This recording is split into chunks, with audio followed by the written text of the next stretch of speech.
இப்போ மீன் பிடிச்சி அவ்வளோக்கா எதுவுமே சிக்கல. வேற ஒரு இடத்துக்கு போய் மீன் பிடிக்கலான்ட்டு போகிறோம். அப்படியே தொடர்ந்து வாருங்கள், போய் பார்க்கலாம். இந்த இடத்துல பார்த்தீங்கன்னா நிறைய மீன் இருக்குது. ஆனால் இந்த தண்ணி வந்து பார்த்தீங்கன்னா கங்கை ஆற்றுலேருந்து கிளம்பி வருது. இது எங்கே போகுதுன்னா வைகை அணைக்கு போகுது. நமக்கு அது பெருசாக தேவையில்லை. நம்ம வந்து பார்த்து என்றைக்குமே இப்படி இருக்கிற தண்ணி வந்து ரொம்ப ஆபத்தான விஷயம்.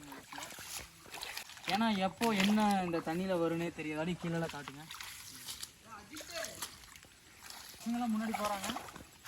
அவங்க போகிற இடம் ஃபுல்லாமே தண்ணியாக தான் இருக்குது. நாங்கள் வந்து இப்போ வரும்போது தான் அந்த இடத்துல ஒரு பெரிய பாம்பு பார்த்தோம். எங்களை விட்டு தாண்டி போயிடுச்சு.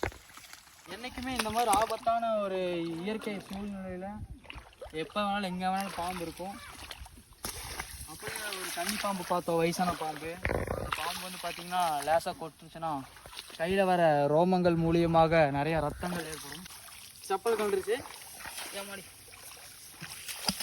நம்ம செப்பலை போட்டு செயல்படுவோம். போகிற பாதைகளே கடுமையான பாதைகளாக இருக்கும். இந்த பாதையை தாண்டிட்டோம்னா சரியாக இருக்கும். அஜித் அஜித் அஜித் அஜித் போதும்.